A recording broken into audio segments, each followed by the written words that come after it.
Welcome back to Chemical Safety at Work. I'm Patrick G, and today we have two very special guests joining us on the podcast. Renton Parker, the Director of RiskCon Engineering. He's a dangerous goods consultant with more than a decade of experience in dangerous goods and hazardous chemical management. Renton will share insights on the biggest threats to chemical safety in Australia, real-life lessons from incidents, key improvements to reduce accidents, global trends in dangerous goods safety, adoption of innovative technologies, and updates to standards on mixed classes and segregation. Our other guest is Stormmaster Zone product designer Nick Schatz, who joined me in the studio to help me pick Renton's brain. So grab yourself a coffee, throw on your safety goggles, and let's get started. Thanks for joining us, Renton. Yeah, it's no problem. Happy to be here. Awesome. So what made you get into this industry? So I kind of fell in it, really. I studied chemical engineering at university, and through circumstances, I kind of wanted to stay in Sydney and ultimately just applied for an environmental and engineering role, which turned out to be a chemical engineering role in an environment team. Okay. And yeah, started working in that industry and enjoyed it, found it super interesting and engaging, and then just ultimately have continued on since. Yep. So what does that mean, a chemical engineering role in an environment team? What does that look like? Oh, so it was just it was a large consultancy, and so they break their teams down into environmental, mechanical, mining, that sort of like very industry based. Yep. And so I was just a chemical engineering role in a very niche portion of the team, and it was just the environmental team. So that's why I was labelled environmental engineering role. Yep. And it did not end up being that at all. Okay. And so from there, how did you end up to where you are now with RiskCon? Yeah, so ultimately, I've done the exact same role ever for 12 years now. Went through a few different companies along the way and realised very early on that because it was quite niche, there was a good opportunity to be able to start a company ourselves, and ultimately ended up teaming up with my mentor to start RiskCon Engineering in 2018 or so. Yep. And we've been going 6 years and ultimately try to help our customers, and it seems to keep growing. So we'll keep on doing what we're doing. Yeah, awesome. And so how much has the company grown since you started it back in 2018? Yep. So when we started in 2018, it was just myself and my mentor, who was also my business partner. Yep. And then since then, we have grown to a team of 11 employees. There are 8 full-time and 3 part-time employees. And what kind of industries do you mostly focus on? Pretty much the whole sort of raft of chemical processing industries. So mining, warehousing and logistics, oil and gas, food and beverage, pharmaceuticals, pretty much everything. Wherever there's risk or chemicals being stored, there's some aspect of the skills that we or our services that we provide that can be applied to those industries. So you've been in the industry for a few years now, obviously. Could you tell us a bit about the behaviours you've seen and attitudes towards safety in the industry? Yep. So being consultants, we engage with industries or businesses that have some recognition of the risks that they face. Sometimes we get involved with on the back of like regulator involvement. And so I guess we see a smaller portion of the total industry because they're people who are aware of the risks. There are a large portion of businesses or individuals that don't fully understand their risks and then are not managing them or not understanding that they need to manage them, and so therefore don't interact with us. And yeah, so I guess we see a more like a survivorship bias type interaction of industry. Yeah. What do you see as the biggest threat to Australian businesses in particular in terms of dangerous goods right now? Yep, so that leads from the last question, entirely knowledge. Yep. So not everyone is taught about dangerous goods, for example, and then how the risks and hazards associated with those can play out in their business. So that results in hazards that are not identified and not managed. You also have the education side of things. So universities, they don't have a big onus or focus on chemicals and chemical management and storage. So where does that push need to come from in order to get that knowledge to people? Yeah, so under the regulations for each state, there is a requirement for employers to educate their employees. However, that doesn't necessarily extend to the educators, so our universities. And then even then, universities focus on, I guess, well-rounded education, and tend to not get to the very specific components of it. So it's lacking in graduates. When they go out to industry, they are also not aware of what they should be doing when it comes to looking at these sorts of hazards and risks. Yeah. Do you have any real world examples of some incidents that have happened that you might have been brought in response to, or you've seen awareness come up around after a certain incident's been made a public or something like that? Just an example of a specific incident? Yep. So a big one that seems to keep cropping up is to do with static. Yeah. So where you have flammable gases or liquids, there is potentially an atmosphere that can be ignited. And while we have quite good control around fixed electrical installations, so the equipment that goes in there, it's designed to operate in those potentially hazardous zones. The part that seems to get missed or is misunderstood is around the static. So where you have a charge build up on a surface or clothing or equipment, and then that discharges into that atmosphere and ignites it. And an example of that was a client had a mixing vessel which had been cleaned with a solvent, and it was covered with a plastic covering to contain the flammable gas inside. Yep. The procedure was to earth that vessel before doing anything after that, and the particular employee forgot that part of the procedure and then removed the plastic covering, resulting in a discharge of electric or a spark, and that ignited the vapor. Yep. Fortunately, he wasn't seriously injured, but just a simple lapse of procedure resulted in a potentially significant incident. Yeah. I think you touched on the importance of knowledge and sharing that knowledge within the industry, but are there any other key improvements that we could make as a country to decrease the incidents and accidents that are happening?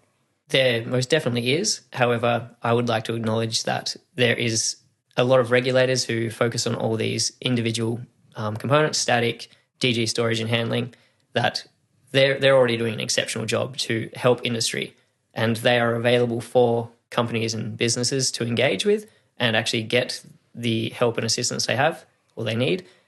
Similarly, there are organisations like the Australasian Institute of Dangerous Goods Consultants, which provides a list of consultants and resources where businesses can go to gain this assistance.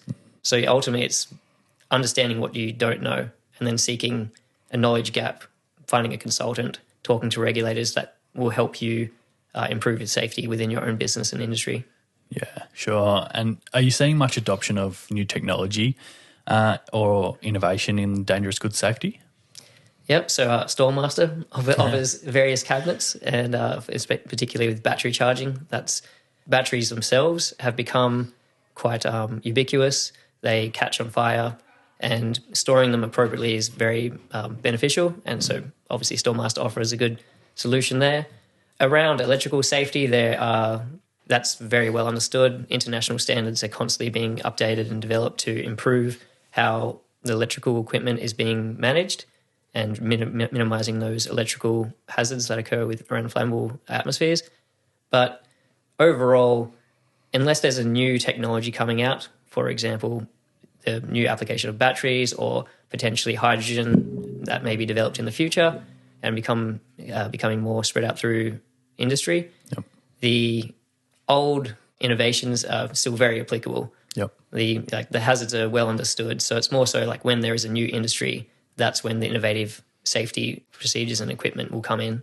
What about in terms of software, I guess, in terms of helping businesses or organisations manage their risk? When we go to work health and safety conferences, we're seeing more and more apps and AI products and things like that. Are you seeing that sort of technology and software becoming more useful in terms of mitigating risk?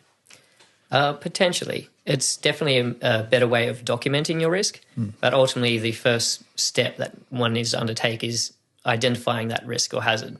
And you don't need significant technology to be able to do that. Yep. Once you have that understanding, you can then use these various apps and softwares to then document, track and change. Yeah, so once the risk has been assessed, then using that software or technology to then track and keep a record of what's being done. Yeah, exactly. So then you can develop schedules and maintenance schedules and procedures to track and manage your hazard. Yep.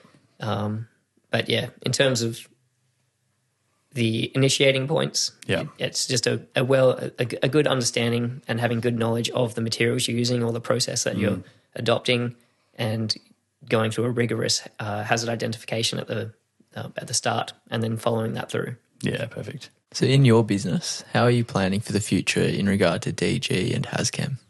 Yep. So we like to be involved in industry, and so we aim to have representatives on standards committees. So that way we're helping develop those standards, and then also having a good understanding of where they are going and how they've been updated, so that we can help our clients and the industries we work in stay up to date. So can you run us through a bit of how those standards, the development of those standards is informed and generated? Yep, so there's a standards committee, and then they get a list of the standards that are upcoming to either be updated or reissued.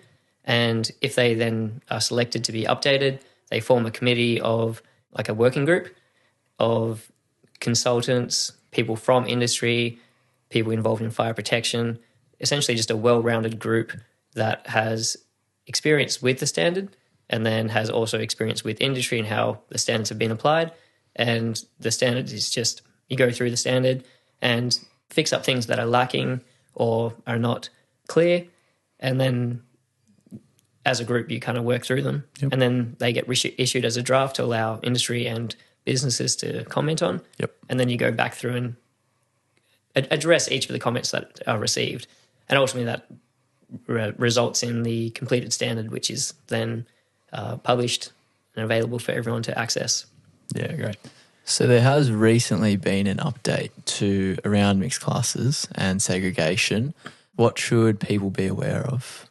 Yep, so the previous separation table was quite generic in nature. While it provided helpful knowledge in terms of 3 metre separation, 5 metre separation, it didn't acknowledge the nuance of different chemicals. And so the separation table has been updated to provide that nuance, highlighting which classes may generally be able to be stored together or with a little bit of separation, compared to ones that definitely cannot be. And essentially it's directing you to refer to the safety data sheets and obtain that knowledge when there are DG classes that might not interact. Yep. So there'll be each product, there's a whole spectrum of different levels of risk or compatibility. Yeah, exactly. And then the safety data sheets normally have that knowledge or that information, and you can review them for incompatibilities between the specific products you're storing, rather than just looking at a generic class of class 3 and class 5 and saying, oh, that can or cannot be stored together. Essentially, yeah, just requiring you to do more work to confirm that what you're doing is safe. Putting the onus and the due diligence back onto the individual PCBU or Yeah, exactly. You were talking before about how there are a lot of resources out there, and there are a lot of groups of people willing to help and willing to share that knowledge, and that it's really up to the individual businesses and business owners to seek out that information. And obviously everyone lives busy lives and business is busy, but what sort of people and what sort of businesses do you find are the ones who are proactive in reaching out, if that makes sense? Sorry. Or is there some sort of common theme? Is there sometimes that, is it businesses who have experienced a accident and then they reach out that next time, or a close miss or a... Yeah, so generally it seems to be industries that are emerging that have had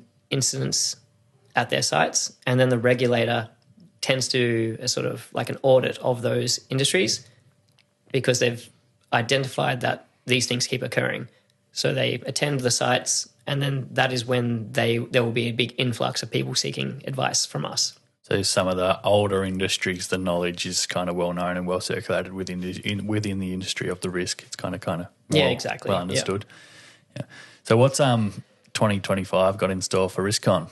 So we've been doing lots of distillery projects recently and renewable energy. So that just seems to be where our industry has grown, where our expertise is at the moment. Yep. But who knows? It seems to change year to year. Every few years there seems to be a new emerging technology.